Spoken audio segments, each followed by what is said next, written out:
सोचो अगर अचानक से हमारी दुनिया में अजीब सा गेट खुल जाए और उस गेट में से बहुत स्ट्रॉन्ग और बहुत डेंजरस मॉन्स्टर्स बाहर आ जाएं और हमारे मिलिट्री भी उन्हें न रोक पाए, तो हमारी दुनिया को बचाएगा कौन। तो कहानी के स्टार्ट में हम एक सिटी को देखते हैं जहाँ पर लाखों लोग रहते हैं, पर अचानक से एक दिन वहाँ पे एक गेट खुलता है दूसरी दुनिया का, जिसके अंदर से बहुत अजीब और बहुत स्ट्रॉन्ग मॉन्स्टर्स बाहर आने लगते हैं। इन मॉन्स्टर्स को देख के वहाँ के लोग बहुत पैनिक हो जाते हैं। मिलिट्री उनको मारने की बहुत कोशिश करती है, वो फाइटर जेट बुलाते हैं और तोप बुलाते हैं, पर मिलिट्री उनका बाल भी बाका नहीं कर पाती। मिलिट्री को हारता देख वहाँ के लोगों ने अपनी उम्मीद खो दी थी। उनको लग ही रहा होता है कि वो अब नहीं बच पाएंगे, आज दुनिया का अंत है। पर लोगों की दुआ कबूल हो जाती है, क्योंकि वहाँ पर एक मिस्टीरियस ग्रुप आता है लोगों का, जो कि एक एक करके उन सब मॉन्स्टर्स को मार देते हैं। एंड उसमें से एक बंदा बोलता है, फिक्र मत करो, हमें इनको मारने के लिए ट्रेन किया जाता है। एंड हमें बताया जाता है कि इन मॉन्स्टर्स को बोलते हैं नेबर्स। इन्होंने नेबर्स की टेक्नोलॉजी पर पढ़ाई करी एंड अपनी एक ऑर्गेनाइजेशन बना दी दुनिया को बचाने के लिए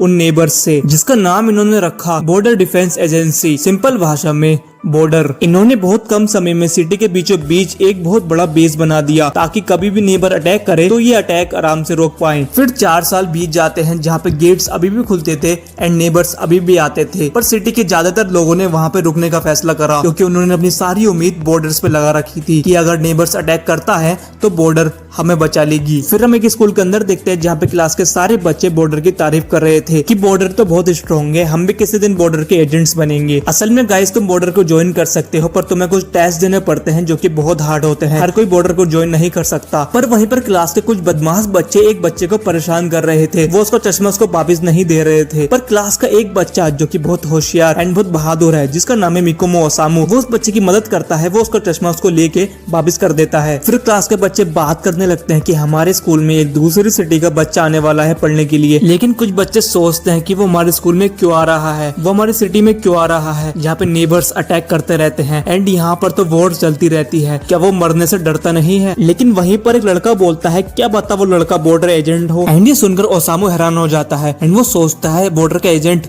हमारे स्कूल में क्यों आएगा। दूसरे सीन में हम देखते हैं जहाँ पे एक बच्चा एक कार से टकरा जाता है एंड भाई तुम कार का हाल देखो, कार तो बिल्कुल तबाही हो गई। सब लोग उस बच्चे से पूछते हैं, बच्चे तू ठीक तो है ना, तो चोट तो नहीं आई। एंड हम देखते हैं उस बच्चे को तो एक खरोच भी नहीं आई थी। वो आराम से खड़ा होता है एंड बोलता है, मैं तो ठीक हूँ, पर आपकी कार खराब होगी मेरे चक्कर में, मुझे माफ कर दो उसके लिए। वहाँ पे खड़े पुलिसमैन बोलते हैं, जब भी मुझे फाइल तो रिपोर्ट करनी ही पड़ेगी, चलो बच्चे अपना नाम बताओ और तुम कहाँ रहते हो। वो लड़का बताता है, मेरा नाम है कुगा यूमा। एंड उसको अपना एड्रेस नहीं पता होता, पर उसके कान में एक चीज आती है जो कि उसको उसका एड्रेस बता देती है। एंड कुगा अपना एड्रेस बताने के बाद वहाँ से चला जाता है। कुगा वहाँ से जा ही रहा होता है, लेकिन वो चीज दोबारा आती है एंड इस चीज का नाम है रेप्लिका। रेप्लिका कुगा से कहती है, तुम्हें ध्यान से चलना पड़ेगा, नहीं तो मेरे बिना तुम्हें चोट लग सकती है। फिर हम दोबारा स्कूल के अंदर देखते हैं, जहाँ पे क्लास के 2 टीचर्स बात कर रहे होते हैं, ये नया बच्चा स्कूल के पहले ही दिन इतना लेट आएगा, ऐसे तो हमें बहुत परेशान करेगा आगे चल के। एंड ये नया बच्चा कोई और नहीं था, ये था अपना Kuga Yuma. And finally Kuga school के अंदर पहुंच जाता है, जहाँ पे वो सारे बच्चों को अपना इंट्रोडक्शन देता है। वो कहता है, मेरा नाम है कुगा यूमा, मैं तुम सब की तरह ही 15 साल का हूँ, मेरी हाइट छोटी है तो मेरा मजाक मत उड़ाना। पर तभी क्लास का एक बच्चा बोलता है, सर इसने तो हाथ में अंगूठी पहन रखी है एंड अंगूठी वगैरह तो स्कूल में अलाउड ही नहीं है, आपने इसको अलाउड कैसे कर दिया। जिसको देख के सर बोलते हैं, हाँ कुगा बेटा, ये रूल के खिलाफ है, ला मुझे अपनी अंगूठी निकाल के दे दो। पर कुगा अपनी अंगूठी देने को मना कर देता है, जिसको सुनने के बाद भाई कुगा और सर के बीच में क्या ही मैच चलता है। सर कुगा की अंगूठी निकालने की बहुत कोशिश करते हैं, पर कुगा निकालने ही नहीं देता। सर कहते हैं, अगर तुम्हें स्कूल में रुकना है ना, तो तुम्हें स्कूल के रूल मानने पड़ेंगे। हाँ, ठीक है, फिर मैं स्कूल छोड़ के जा रहा हूँ। कुगा स्कूल छोड़ के जा ही रहा होता है, लेकिन ओसामू खड़ा होता है एंड वो कहता है, सर उसको फोर्स नहीं करना चाहिए, क्या पता कोई पर्सनल रीजन हो वो अंगूठी से निकालने का। सर कहते हैं, ओसामू तुम सही कह रहे हो, तो कुगा तुम्हारा कोई रीजन है इसको नहीं निकालने का। कुगा कहता है, ये मेरे पापा की आखिरी निशानी है। जिस पर सर कहते हैं, कुगा बेटा तुम्हारा ये बहाना नहीं चलेगा, क्योंकि हर बच्चा यही बहाने मारता है। कुगा कहता है, मैं सच कह रहा हूँ। एंड वो सर को ऐसे घूरता है कि सर उसको देख कर डर जाते हैं एंड वो अंगूठी पहनने के लिए उसको अलाउड कर देते हैं। इसके बाद कुगा ओसामू के पास जाता है एंड उसे थैंक यू बोलता है उसकी मदद करने के लिए। फिर कुगा अपनी चेयर पे बैठा होता है, पर ओसामू उसको देख के सोचता है कि मुझे पहले इसके ऊपर शक हुआ था, पर ये बॉर्डर का नहीं लगता मुझे, क्योंकि इसकी हरकतें तो बिल्कुल बच्चों वाली हैं। फिर कुगा आराम से अपनी चेयर पर बैठा होता है, पर पीछे से ये बदमाश बच्चे उसको परेशान करने लगते हैं। वो उसके ऊपर पेपर फेंक के मारते हैं। कुगा उनसे पूछता है कि तुम ये क्यों कर रहे हो। ये बदमाश बच्चा कुगा से बोलता है कि जापान में तो ऐसे ही एक दूसरे को हेलो बोलते हैं। ओसामू उनको रोकने की कोशिश करता है, पर वो उसके मुंह पे बुक मारते हैं एंड उसको पीछे कर देते देते हैं। फिर कूगा भाई क्या करता है, कूगा उस पेपर को और भी फोल्ड करता है एंड इस बदमाश बच्चे के तेज फेंक के मारता है, जिसकी वजह से ये पीछे जाके गिरता है। मेरी तरफ से भी हेलो। ये सुनकर इन बदमाश बच्चों को गुस्सा आ जाता है एंड ये कूगा के ऊपर हमला करने वाले होते हैं, पर पीछे से टीचर आ जाती है। फिर स्कूल के बाद ओसामू बैठकर सोच रहा होता है कि ये बंदा कूगा बॉर्डर में है क्या, पर मैंने ऐसा बंदा कभी बॉर्डर में देखा नहीं, क्या पता ये नया आया हो। पर पीछे से कूगा आ जाता है तो ओसामू से बोलता है चलो एक साथ घर चलते हैं। घर चलते वक्त ओसामू कूगा से कहता है कि तुम्हें ऐसे बंदों के मुंह नहीं लगना चाहिए, वो बहुत बदमाश बच्चे हैं एंड अगर तुम उनके मुंह लगोगे तो तुम्हारी ही बेइज्जती होगी एंड अगर अगली बार वो आए तुमसे मुजोरी करने के लिए तो तुम उनको इग्नोर कर देना। पर सामने से वो बदमाश बच्चे आ जाते हैं जो कि कूगा से कहते हैं चलो मेरे साथ चलो। ओसामू उनको रोकने की कोशिश करता है पर वो ओसामू को एक जगह ले जाकर मारने लगते हैं। यहाँ पे ये ओसामू को मार रहे थे, ये फॉरबिडन जोन था, यहाँ पर तुम नहीं आ सकते क्योंकि यहाँ पर नेबर्स के गेट खुलते हैं, यहाँ पर बस वही लोग आ सकते हैं जो कि बॉर्डर में हैं। ओसामू उनको रोकने की कोशिश करता है कि यहाँ पर हमें नहीं लड़ना चाहिए, नेबर कभी भी आ सकते हैं, पर ये बंदा नहीं सुनता और गुस्से में बोलता है तुम्हें क्या लगता है मुझे बोर्ड नहीं पढ़ने आते, तुम्हें क्या लगता है मुझे नहीं पता यहाँ पर नेबर आते हैं। ओसामू तुम्हें क्या लगता है हम तुम्हें यहाँ पे क्यों लेके आए हैं, हम तुम्हें इसलिए ही तो लेके आए हैं ताकि तुम्हारी आवाज कोई नहीं सुन सके, हम तुम्हें इतना मारेंगे एंड तुम्हारी आवाज कोई नहीं सुन पाएगा, मदद के लिए भीख मांगो, मदद के लिए गुजारिश करो, पर तुम्हें कोई नहीं बचा पाएगा। फिर ये बंदा डंडा उठा लेता है एंड ये बंदा कूगा से कहता है कि वैसे बच्चे हमारा काम तो तुमसे ही था, हम तुम्हें ही तो यहाँ पे मारने आए थे, ये चश्मिश तो बीच में आ गया। फिर कूगा के डंडा मारने की कोशिश करता है पर कूगा उसको आराम से ब्लॉक कर लेता है एंड फिर इसके एक पैर पे लात मारता है, जिसकी वजह से ये बंदा कूद कूद के पीछे गिर जाता है। अभी सारे मिलकर कूगा के ऊपर हमला करने के लिए आगे बढ़ते हैं, लेकिन बीच में ही अलार्म बजने लगता है एंड ये नॉर्मल अलार्म नहीं था, इस अलार्म का मतलब था कि वहाँ पर नेबर का गेट खुलने वाला है एंड गेट खुलता भी है जिसके अंदर से एक बहुत बड़ा नेबर उनके ऊपर हमला कर देता है। इधर बॉर्डर वालों को भी पता लग गया था कि वहाँ पर नेबर का गेट खुल चुका है, तो ये अपनी एक स्क्वाड वहाँ पर भेज देते हैं, लेकिन उस स्क्वाड के आने में भी टाइम था एंड यहाँ पर ये नेबर कहाँ रुकने वाला था, ये नेबर इन सबके ऊपर हमला कर देता है। ये बदमाश बच्चे वहाँ से भागने की कोशिश करते हैं लेकिन वो नेबर उसमें से एक को पकड़ लेता है एंड यहाँ पर कूगा ओसामू से बोलता है कि चलो यहाँ से चलते हैं नहीं तो हम भी मारे जाएंगे, लेकिन ओसामू कूगा से कहता है कि तुम चले जाओ, मुझे उनको बचाना पड़ेगा। कूगा ये बात सुन के हैरान हो जाता है एंड कहता है तुम क्यों बचाओगे उनको, वो तो बहुत बुरे लोग हैं, मुझे लगता है ये करना सही है। ये बोलकर ओसामू अपने जेब में से एक चीज निकालता है एंड कहता है ट्रिगर ऑन। ये बोलने के साथ ही ओसामू की पूरी यूनिफॉर्म ही चेंज हो जाती है, उसकी यूनिफॉर्म नॉर्मल स्कूल वालों से बॉर्डर की यूनिफॉर्म बन जाती है एंड हमें पता चलता है कि ओसामू बॉर्डर में है। ओसामू अपना वेपन निकालता है रेगुसु एंड उस नेबर पर अटैक कर देता है, जिसकी वजह से ये बदमाश बच्चा बच गया था एंड ये देखकर कूगा बहुत शॉक होता है एंड कहता है ओ माय गॉड चश्मिश कुन तो बॉर्डर में है। रेप्लिका भी बाहर आ जाता है एंड कहता है ओसामू स्ट्रॉन्ग नहीं है, वो बैम्स्टर का आर्मर नहीं तोड़ पाएगा। रेप्लिका बताता है कि नेबर बहुत डिफरेंट टाइप के हैं एंड बैम्स्टर उसमें सबसे ज्यादा वीक नेबर है एंड इस दुनिया में बहुत सारे नेबर्स हैं जो कि बहुत स्ट्रॉन्ग है। एंड गाइस तुम इस सीरीज पे आगे बढ़ते रहो एंड गाइस ये बहुत बढ़िया सीरीज है जो कि तुम्हें बहुत मजा दिलाने वाली है। एंड इस नेबर का नाम है बैम्स्टर। पर बैम्स्टर ओसामू के ऊपर बहुत भारी पड़ रहा था, वो उसको दूर दीवार पर फेंक के मारता है एंड उसको खत्म करने के लिए आगे बढ़ रहा था। इधर कूगा रेप्लिका से कहता है रेप्लिका क्या मैं अपना ट्रिगर यूज कर सकता हूँ। रेप्लिका कहता है ये तो तुम्हें डिसाइड करोगे, ठीक है फिर ट्रिगर ऑन। हम देखते हैं कूगा के पास भी ट्रिगर है एंड वो उस नेबर पर हमला कर देता है। पहले वो यूज करता है बाउंड जिस पे वो पैर रखता है एंड एक जंप मारता है एंड एक जोरदार किक मारता है उस नेबर के एंड फिर वो अपना अटैक डबल बूस्ट यूज करता है एंड एक पंच मारता है एंड उस बैम्स्टर को खत्म कर देता है। भाई इसने तो कुछ सेकंडों के अंदर ही खत्म कर दिया उसको। कूगा उस बैम्स्टर को मारने के बाद ओसामू से कहता है तुम ठीक तो हो ना चश्मिश कुन। ये शब्द सुनकर ओसामू को उसका एक पास्ट का सीन याद आ गया था जहाँ पर उसको एक लड़के ने बचाया था एंड यही कहा था तुम ठीक तो हो ना चश्मिश कुन। मेरा नाम चश्मिश कुन नहीं है, मेरा नाम मिकोमू ओसामू है, ठीक है फिर ओसामू कुन। एंड गाइस जापान में कुन उनके आगे लगाया जाता है जो लड़का उन्हीं की उम्र का है या उनसे उम्र में कम है एंड लड़की के आगे लगाया जाता है सा। कूगा ओसामू से कहता है तुम तो ट्रिगर को यूज करने के बाद भी कमजोर हो और अगर तुम्हारे पास ट्रिगर था तो तुमने बदमाश बच्चों से लड़ाई क्यों नहीं करी ट्रिगर को यूज करके। एंड गाइस ओसामू और कूगा ने जो चीज यूज करी थी अपनी यूनिफॉर्म को चेंज करने के लिए उसी को ट्रिगर कहते हैं। ओसामू कूगा से कहता है कि ट्रिगर को हमें नॉर्मल इंसानों के खिलाफ यूज नहीं करना चाहिए, ये गलत है और वैसे तुम्हारे पास भी ट्रिगर है तो तुम भी बॉर्डर में हो। जिसपे कूगा कहता है नहीं नहीं ये मेरे पापा का ट्रिगर है, अब वो इस दुनिया में नहीं रहे। वो मुझसे हमेशा कहते थे अगर मुझे कुछ हो जाए तो तुम जापान जाना, मेरा एक दोस्त बॉर्डर के लिए काम करता है एंड इसलिए ही मैं जापान आया हूँ। अच्छा तो तुम्हारे पापा बॉर्डर के लिए काम करते थे। अरे नहीं नहीं मेरे पापा भी बॉर्डर के लिए काम नहीं करते थे रे बाबा, बस वो किसी को जानते हैं जो कि बॉर्डर में काम करता था। ये तो नामुमकिन है, ट्रिगर बस उनके पास ही रहता है जो कि बॉर्डर के लिए काम करते हैं। तो तुम्हारे पास ट्रिगर कैसा आया जबकि ना तुम न तुम्हारे पापा बॉर्डर के लिए काम करते थे। ये रूल बस तुम्हारे वर्ल्ड में अप्लाई होता है, क्योंकि मैं गेट के उस पार से आया हूँ। मैं उसी गेट से आया हूँ जहाँ से सारे नेबर्स आते हैं। मैं वही हूँ जिसको तुम सब लोग नेबर कहते हो। यहाँ तो कुछ बड़ी ही चीज रिवील होती है। हमें पता चलता है कि कूगा एक नेबर है जो कि उसी गेट से आया है जहाँ से सारे नेबर्स आते हैं। एंड ये सुनकर तो ओसामू बहुत शॉक हो गया था कि कूगा एक नेबर है। थोड़ी ही देर बाद वहाँ पर बॉर्डर की एक टीम आ जाती है एंड ये बदमाश बच्चे भी यहीं थे। ये लड़का इन बदमाश बच्चों को देख के बोलता है, हेलो, हमें यहाँ पे सिविलियंस मिले हैं, उसमें से एक बच्चा इंजर्ड है एंड शायद इन्होंने नेबर्स को देख लिया है, इनको प्रोटेक्शन देनी पड़ेगी। प्रोटेक्शन का मतलब ये नहीं कि लोग इनको गार्ड करेंगे आकर एंड इनको घर तक छोड़ के आएंगे। प्रोटेक्शन का मतलब ये है ये लोग इनकी मेमोरी रेज कर देंगे, जो भी अभी तक इनके साथ हुआ है, जब से ओसामू ने इनको बचाया था एंड जब से कूगो ने उस नेबर को मारा था, ये सब भूल जाएंगे। ये इसलिए किया जाता है ताकि सिविलियंस के बीच में नेबर का डर ना बने। इस लड़के के साथ इसके 2 टीममेट और थे जो कि यहाँ पे खड़े होकर सोच रहे थे इस नेबर को मारा किसने। एंड ये काम तो एयर रैंक एजेंट्स का लग रहा है, पर सबसे पहले तो हम ही यहाँ पर आए हैं, तो ये करा किसने। एंड जिसने ये करा था वो यहाँ पर खड़ा था। ओसामू कूगा से कहता है कि तुम्हारा मतलब क्या है, तुम नेबर हो।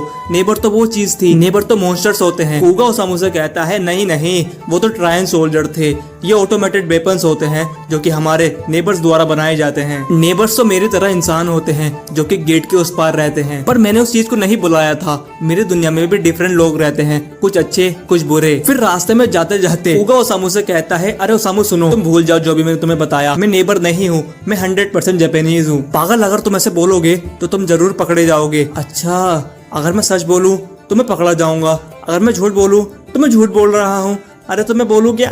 अरे भाई तुम असल में हो क्या? मैं नेबर हूँ। नहीं, मैं जापानीज हूँ। ये सच में पकड़ा जाएगा, पर इसने मुझे बचाया था, मुझे नहीं लगता ये बुरा है। पर इतने में ही कोगा को भूख लग जाती है, तो ओसामू से कहता है तुम्हें भूख लगी है, तुम्हारे पास पैसे हैं जापान के? पर कोगा अपने बैग में से नोटों के गड्ढे निकालता है और कहता है मेरे पास बहुत सारे पेपर पड़े हैं, क्या इनसे काम चल जाएगा? और ये देख के भाई हैरान हो जाता है ओसामू, अरे ये बच्चा कितने सारे पैसे लेके घूम रहा है। वहाँ के सारे लोग कोगा को देखने लग जाते हैं और कह रहे थे इस बच्चे के पास तो बहुत पैसा है, ये बच्चा जरूर किसी मालदार पार्टी का है। ओसामू जल्दी से कूगा को वहाँ से लेके भाग जाता है। यहाँ खड़े होकर दोनों बात कर रहे होते हैं, लेकिन एक आदमी आता है वहाँ पर जो कि जानबूझकर कूगा से टकरा जाता है और एक्टिंग करने लगता है जैसे उसके पैर में बहुत ज्यादा चोट लग गई, जैसे उसकी हड्डी टूट गई। ये बंदा खड़ा होता है एंड कूगा से कहता है ला बच्चे 1 लाख रुपए दे, इलाज करवाना है, डॉक्टर के पास जाना है, 1 लाख रुपए का ऑपरेशन होगा, जल्दी से पैसे दे। ओसामू समझ गया था कि ये बंदे यहाँ पर कूगा के पैसे ठगने के लिए आए हैं, पर कूगा उनसे कहता है तुम्हें पैसे चाहिए डॉक्टर को दिखाने के लिए? ले। फिर वो उसके पैर पे एक लात मारता है जिसकी वजह से उसकी असलियत में हड्डी टूट जाती है एंड वो उससे कहता है चलो भाई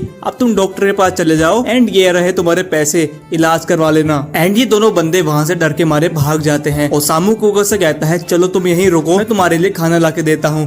एंड इतने में ही ओसामू खाना लेने गया था, पीछे से और बंदे आते हैं जो कि कूगा के पैसे चुराने के लिए आए थे, पर कूगा उन सबको पील लेता है एक एक करके। फिर ओसामू आता है जो कि देखता है भाई कूगा ने दोबारा मारपीट करी। फिर ओसामू कूगा को एक पार्क में लेके जाता है जहाँ पे वो उसको समझाता है कि तुम्हें यहाँ के रूल नहीं तोड़ने चाहिए। जापान में रूल है अगर तुम किसी से लड़ते हो तो तुम्हें जेल भी जाना पड़ सकता है, और बॉर्डर वालों को पता चल गया कि तुम नेबर हो वो तुम्हारे पीछे पड़ जाएंगे एंड तुम्हारा पीछे छोड़ेंगे नहीं। जिसपे कूगा ओसामू से कहता है जापान में बहुत सारे रूल हैं जो कि समझने बहुत मुश्किल हैं एंड सारे रूल तो मुझे पता भी नहीं, पर मैं यहाँ के रूल समझना चाहता हूँ। ओसामू मन में सोचता है कि कूगा यहाँ के रूल समझना चाहता है। ठीक है कूगा, मैं तुम्हें यहाँ के रूल समझाऊंगा, पर तुम्हें मेरी बात माननी पड़ेगी। ठीक है सर, समझ गया। फिर कूगा अपने घर जा ही रहा था, लेकिन सामने से एक बहुत तेज स्पीड में गाड़ी आ रही थी जो कि कूगा को ठोक देती है एंड कूगा जमीन पे बहुत बुरी हालत में गिरता है। ओसामू जल्दी से कूगा को चेक करने के लिए आता है कि वो ठीक है नहीं, पर ये देखकर वो शॉक हो जाता है। वो देखता है कि कूगा को चोट तो आई थी पर उसकी चोट धीरे धीरे हील हो गई थी, उसकी चोट बिल्कुल नेबर जैसी थी। एंड जो गाड़ी चला रहे थे वो भी बाहर आते हैं कूगा को चेक करने के लिए कि वो ठीक है नहीं, पर कूगा आराम से खड़ा होता है और उनसे कहता है अरे मुझे माफ कर दो, मेरे चक्कर में आपकी गाड़ी खराब हो गई, ये लो पैसे, शायद इसे सही हो जाए। ये लड़का बुरा तो नहीं है पर ये सच में एक नेबर है। फिर अगले दिन स्कूल में ओसामू और कूगा एक साथ लंच कर रहे थे स्कूल की छत पर, जहाँ पर ओसामू कूगा को समझा रहा था कि तुम्हें अपनी पावर अब यूज नहीं करनी और तुम्हें किसी को नहीं बताना कि तुम नेबर हो, और किसी को मत बताना जो भी कल हुआ जब तुमने नेबर को मारा था। एंड मुझसे वादा करो कि तुम अपनी पावर यूज नहीं करोगे। ठीक है समझ गया, मैं तुमसे वादा करता हूँ कि मैं अपनी पावर यूज नहीं करूंगा। ओ सामू कहने की क्या जरूरत थी। और हाँ, मुझसे एक और वादा करो कि तुम किसी पर भी हाथ नहीं उठाओगे। पर इतने में ही वहाँ पर वो बदमाश बच्चे आ गए थे जो कि स्टूडेंट्स को परेशान करने लगते हैं।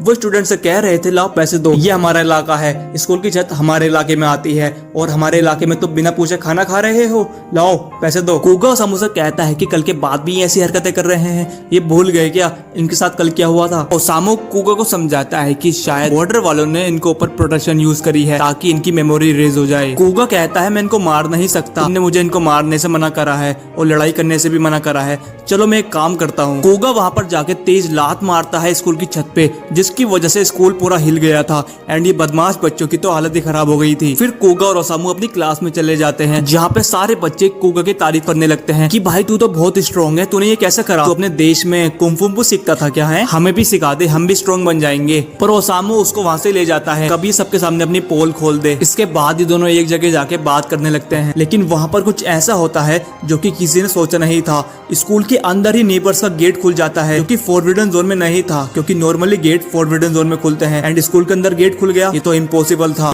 ये देख के ओसामू एंड कूगा बिल्कुल शॉक हो जाते हैं एंड नेबर्स उस गेट से बाहर आने लगते हैं। ओसामू को कुछ भी समझ नहीं आ रहा था कि ये फॉरबिडन जोन के बाहर कैसे आ गए एंड कूगा इनको देख के बोलता है ये तो मरमोट्स हैं एंड ये नेबर्स बैमस्टर से बहुत ज्यादा पावरफुल होते हैं। मरमोट्स स्कूल के अंदर घुस गए थे एंड सारे बच्चों पर हमला करने लगते हैं। सारे स्टूडेंट्स बहुत ज्यादा पैनिक हो गए थे एंड शेल्टर की तरफ भागने लगते हैं। ओसामू एंड कूगा भी स्कूल के बाहर आ गए थे, जहाँ पे कूगा ओसामू से कहता है अब तुम क्या करोगे ओसामू। ओसामू कहता है मैं वो सब कुछ करूंगा जिससे मैं नेबर्स को रोक पाऊं। ओसामू जल्दी से अपना ट्रिगर निकालता है एंड उसको एक्टिवेट कर लेता है। Trigger on. ओसामू अपनी बॉर्डर यूनिफॉर्म में आ जाता है एंड वो स्टूडेंट्स को बचाने जा ही रहा था, लेकिन उसको कूगा रोक लेता है एंड कहता है रुको ओसामू, मरमोट ट्रायन सोल्जर हैं जो कि लड़ाई के लिए ही बनाए गए हैं और वो बैमस्टर की तरह नहीं है, वो बैमस्टर से बहुत ज्यादा पावरफुल हैं और तुम इस वक्त बहुत कमजोर हो, अगर तुम उनसे लड़ोगे तो तुम मारे ही जाओगे, यहीं रुको और दूसरे एजेंट्स का इंतजार करो। लेकिन मरमोट्स स्टूडेंट्स का पीछा छोड़ ही नहीं रहे थे, ये बच्चे इनसे बचने की बहुत कोशिश कर रहे थे, लेकिन ये मरमोट्स इनका पीछा छोड़ने का नाम ही नहीं ले रहे थे। हम इधर देखते हैं जहाँ पर ओसामू कूगा से गुस्से में कहता है तुम पागल तो नहीं हो गए, बॉर्डर का बेस यहाँ से बहुत ज्यादा दूर है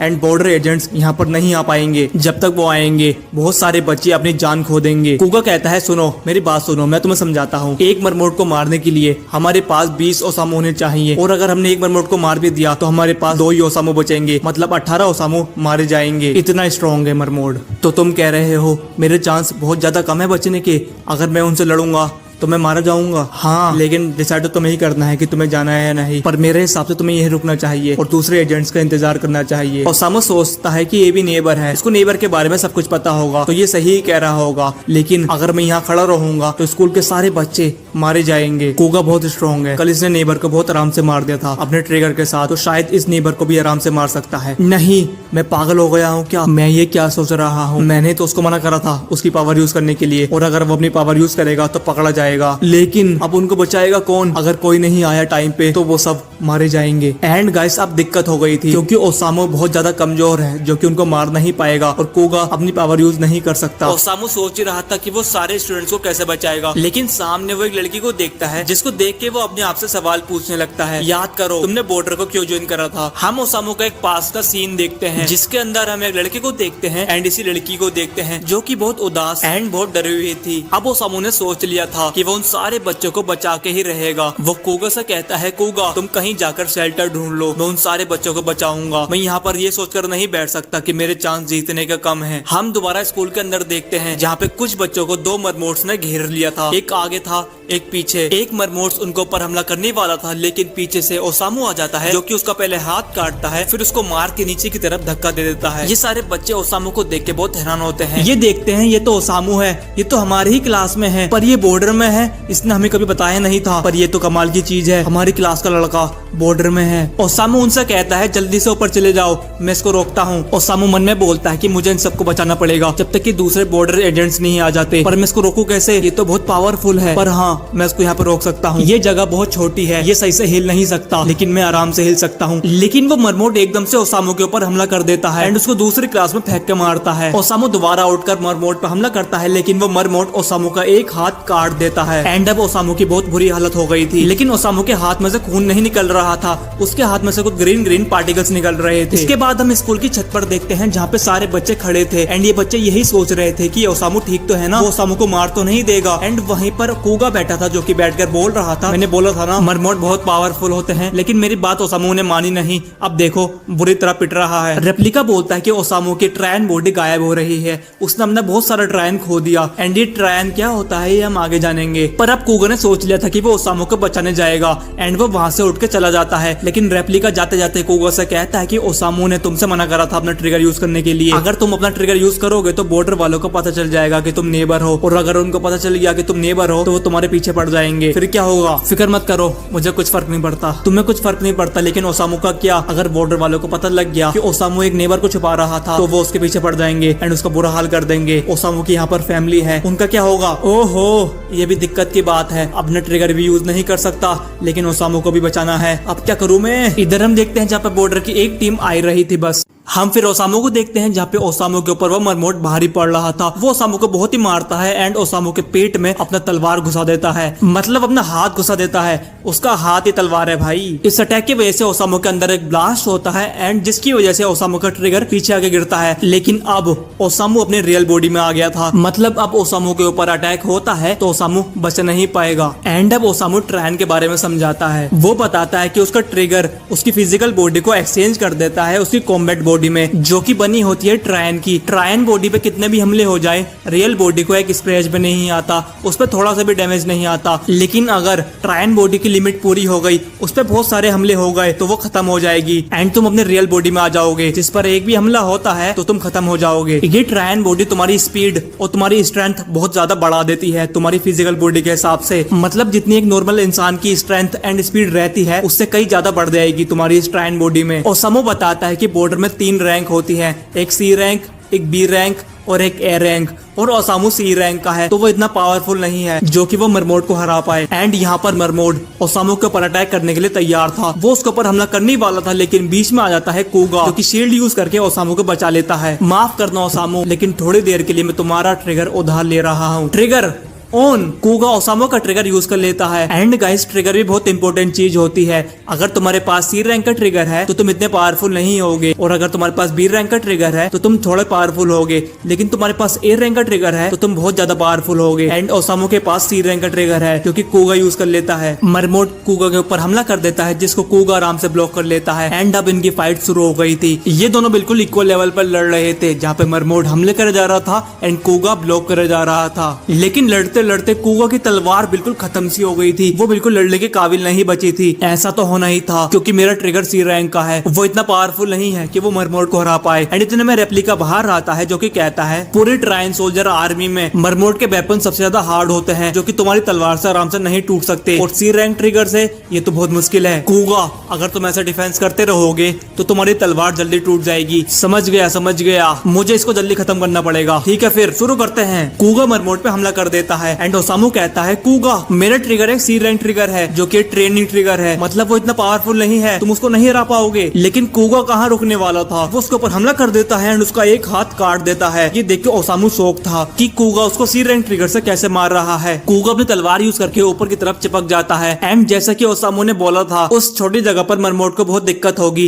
एंड यही होता है, वो मरमोट उस जगह पर मुड़ नहीं पाता एंड इसका फायदा उठाता है कूगा जो कि ऊपर से कूद के उसके ऊपर हमला कर देता है एंड उसी हमले में वो उसको खत्म कर देता है। लेकिन अभी एक मरमोट और बचा था जो कि साइड में से खिड़की पर से कूगा के ऊपर हमला करता है, लेकिन कूगा अपनी शील्ड यूज करके उसको ब्लॉक कर लेता है एंड उसकी आंख में अपनी तलवार बढ़ा के उसको भी मार देता है। अब कूगा ने उन दोनों मरमोट को मार तो दिया था, लेकिन बड़ी दिक्कत तो अब आती क्योंकि बॉर्डर की एक टीम वहां पर आ गई थी एंड अब ओसामू को क्या समझाएगा कि एक सी रैंक का होने के बाद उसने उन दोनों मरमोट को कैसे मारा। कूगा ओसामू का ट्रिगर वापस कर देता है एंड ओसामू कहता है ये ट्रिगर तो तुम्हारे हाथ में अलग ही था, ऐसा लग रहा था कि इस ट्रिगर की पावर बढ़ गई तुम्हारे हाथ में आते ही, तुमने इन दोनों को एक ट्रेनिंग ट्रिगर से मार दिया, कमाल है। रेप्लिका बाहर आ जाता है एंड ओसामू उसको देखकर डर जाता है। ओ रेप्लिका, तुम किसी के सामने बाहर नहीं निकलते मेरे अलावा। वाह, आज तुम कैसे निकल गए? तुमसे मिलकर खुशी हुई ओसामू। मेरा नाम है रेप्लिका, मैं यूमा का ध्यान रखता हूँ। अरे ओसामू डरो मत, ये काटता नहीं है, ये कुत्ता नहीं है। ये क्या है? एक रोबोट? ये जिंदा है क्या? ये ट्रायन सोल्जर है क्या? ये ट्रिगर है? ये है क्या? मैं एक ट्रायन सोल्जर हूँ। मैंने देखा तुम कुगा की मदद कर रहे थे तो मैंने सोचा मैं तुम्हारे सवालों का जवाब दूं। पूछो जो तुम्हें पूछना है। मैं तुम्हें ट्रायन एंड ट्रिगर के बीच का रिलेशन बताता हूँ। रेप्लिका समझाता है कि ट्रायन एक फॉर्म है बायोलॉजिकल एनर्जी की जो कि पावर देती है ट्रिगर को। वैसे तुम तो बॉर्डर में हो तो तुम्हें इतना तो पता ही होगा। ट्रायन हमारी बॉडी के अंदर के एक ऑर्गन से आता है जिसको बोलते हैं ट्रायन ग्लैंड। लेकिन वो ऑर्गन हमारी बॉडी में दिखता नहीं, वो इनविजिबल होता है। इनविजिबल होता है? हाँ, मुझे लगता है तुम्हारी दुनिया वालों को पता नहीं है इसके बारे में। एक ट्रायन ग्लैंड बिल्कुल दिल के पास होता है। पर मेन दिक्कत ये नहीं है, जैसे कि तुम्हें पता ही होगा दुनिया में हर इंसान के पास अलग अलग कैपेबिलिटीज हैं। जैसे कि हर बंदा स्ट्रॉन्ग नहीं है एंड हर बंदा वीक नहीं है। कोई तो बहुत स्ट्रॉन्ग है एंड कोई बहुत कमजोर है। उनकी फिजिकल पावर बहुत कम है एंड किसी की बहुत ज्यादा है। यही ट्रायन के मामले में है। सबका ट्रायन ग्लैंड फंक्शन अलग अलग है। जो बंदा स्ट्रॉन्ग है उसके पास ज्यादा ट्रायन है एंड जो बंदा कमजोर है उसके पास कम ट्रायन है। समझ गए? जिस इंसान के पास ज्यादा ट्रायन होगा वो ज्यादा समय तक लड़ पाएगा एंड स्ट्रॉन्ग अटैक कर पाएगा। लेकिन जिस इंसान के पास कम ट्रायन होगा वो जल्दी खत्म हो जाएगा एंड वो आराम से हार जाएगा। जैसे कि तुमने और यूमा ने एक ही ट्रिगर यूज करा था तो तुम कैसे आराम से हार गए। लेकिन यूमा नहीं हारा, उसने उसी ट्रेनिंग ट्रिगर से उन दोनों बर्मोड्स को मार दिया। समझ गए? कुगा के पास ज्यादा ट्रायन है एंड तुम्हारे पास कम। चलो इस बात को खत्म करते हैं, हमारे पास और भी जरूरी काम है। बाहर के सारे बच्चे इंतजार कर रहे थे ओसामू कब आएगा एंड ओसामू आता भी है एंड उसने कुगा को अपने कंधे पे ले रखा था जिसकी वजह से सबको लगता है कि कुगा अंदर बेहोश पड़ा था एंड ओसामू ने उसको बचाया है एंड उसको बाहर लेकर आया है। इसकी वजह से किसी को भी शक नहीं होगा कि कुगा ने दोनों मरमोड्स को मारा था। ओसामू के क्लास के बच्चे ओसामू का शुक्रिया अदा करने लगते हैं। शुक्रिया ओसामू, तुमने हमारी जान बचाई। एंड सारे वहाँ के बच्चे ओसामू से इम्प्रेस हो जाते हैं एंड सारे बच्चे कहने लगते हैं ओसामू भाई तुम तो बहुत कमाल के हो, तुम तो बॉर्डर में हो, बहुत बढ़िया बहुत बढ़िया। तुमने अकेले ही दोनों नेबर्स को मार दिया, कितने कमाल के हो तुम। ये सब सुनकर ओसामू को समझ नहीं आ रहा था कि मैंने तो कुछ करा भी नहीं। जिसने उस नेबर्स को मारा है वो तो कुगा है, मैंने तो कुछ करा भी नहीं, मैं तो मरने वाला था। एंड भाई कुगा कहाँ रुकने वाला था, वो तो ओसामू की तारीफ करने से रुक ही नहीं रहा था। वो बोलता है मेरी पैंट तो आगे से गीली एंड पीछे से पीली हो गई थी। लेकिन अगर ओसामू नहीं आता तो पता नहीं मेरा क्या होता। ओसामू एकदम से ही आया खिड़की में से कूद के और उसने आराम से नेबर्स को मार दिया। जाओ उसका ऑटोग्राफ ले लो जल्दी जाके, वो तो हीरो बन गया। एंड ओसामू सब स्टूडेंट्स का हीरो बन गया था। सब उसकी बहुत तारीफ कर रहे थे कि मुझे भी सिखाओ कैसे स्ट्रॉन्ग बनते हैं, तुम तो बहुत ही बेहतरीन इंसान हो। वहाँ पे बॉर्डर की एक टीम भी आ गई थी जिसका नाम है अराशियामा स्क्वाड एंड ये स्क्वाड बहुत ही पॉपुलर है लोगों में। इस टीम का कैप्टन जिसका नाम है अराशियामा, वो बोलता है हम लेट हो गए आने में, लगता है किसी ने इन सबको खत्म कर दिया। ये स्क्वाड एक ए रैंक टीम है। अराशियामा स्टूडेंट से कहता है कि तुम सब ठीक तो हो ना, किसी को चोट तो नहीं आई, वैसे इनको हराया किसने, ये सब करा किसने है। कुगा ओसामू से कहता है ओसामू जाओ जाओ तुम्हारी तारीफ होने वाली है, जाओ उनसे तारीफ ले लो अपनी जाके। ओसामू कहता है मेरी तारीफ नहीं होगी। कुगा मैंने तुम्हें पहले बताया नहीं, लेकिन मैंने अभी ही बॉर्डर ज्वाइन करी है, मैं अभी अपनी ट्रेनिंग फेज में ही हूँ। जो मेरे पास ट्रिगर है वो एक ट्रेनिंग ट्रिगर है और तुम अपना ट्रेनिंग ट्रिगर बेस से बाहर यूज नहीं कर सकते, तुम बस बेस के अंदर ही उसको यूज कर सकते हो। जो मैंने करा है वो रूल के अगेंस्ट है, अब मुझे सजा मिलने वाली है। ओसामू उनके पास जाता है बोलता है मेरा नाम मिकोमो ओसामू है, मैं एक सी रैंक एजेंट हूँ। इस स्कूल पर 2 मरमोड्स ने हमला कर दिया था एंड दूसरे एजेंट्स का आने का टाइम नहीं था। अगर मैं इंतजार करता तो सब स्टूडेंट्स की जान खतरे में आ जाती, तो मुझे अपना ट्रिगर यूज करना पड़ा, मुझे माफ कर देना। उनकी टीम शॉक हो जाती है कि एक सी रैंक एजेंट्स ने 2 मरमोड को कैसे हरा दिया।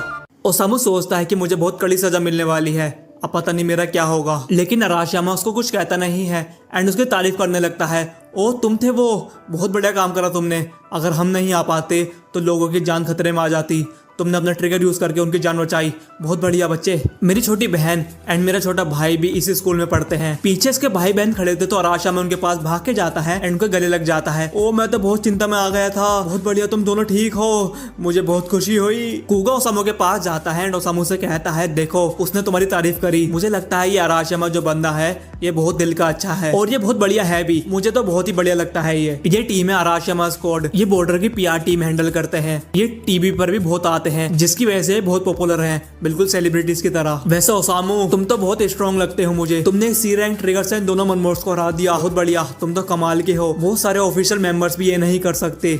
वाह। अराशिया अपने टीम मेंबर कितोरा से कहता है कितोरा क्या ये तुम कर सकती हो जैसे ओसामू ने करा। कितोरा अपना हथियार स्कॉर्पियन निकालती है एंड मनमोर्स के टुकड़े टुकड़े कर देती है जाकर। लेकिन अब दिक्कत हो गई थी क्योंकि कितोरा ओसामू से कहती है वैसे तुम एक सी रैंक एजेंट हो और तुम अपना ट्रिगर ट्रेनिंग के बाहर यूज नहीं कर सकते, तुमने रूल तोड़ा है। और अराशिमा सान आप इसकी तारीफ कर रहे थे इस लड़के की जिसने एक जुर्म करा है बॉर्डर की रैंक मेंटेन करने के लिए एंड बॉर्डर के बीच के बने डिसिप्लिन को रखने के लिए तुम्हें रूल के हिसाब से सजा मिलेगी। कुगा पूछता है ये है कौन? ओसामू बताता है कि इसका नाम है कितोरा आई एंड ये बॉर्डर की एक एलाइड एजेंट है, ये रैंक में भी बहुत ऊपर है, वैसे ये मेरी उम्र की है। अराशिमा कहता है कि ये सच तो है कि ओसामू ने रूल तोड़ा है, लेकिन अगर वो रूल नहीं तोड़ता तो सारे बच्चों की जान खतरे में आती। सारे बच्चे मिलके कहने लगते हैं हाँ ओसामू ने हमारी जान बचाई है, ये सच है कि इसने रूल को तोड़ा है, लेकिन अगर हमने इसको ऐसे ही छोड़ दिया तो और भी सी रैंक एजेंट्स रूल को तोड़ने की कोशिश करेंगे। वो बहुत ज्यादा स्ट्रॉन्ग नेबर से लड़ने चले जाएंगे हीरो बन के, तो उनका क्या होगा?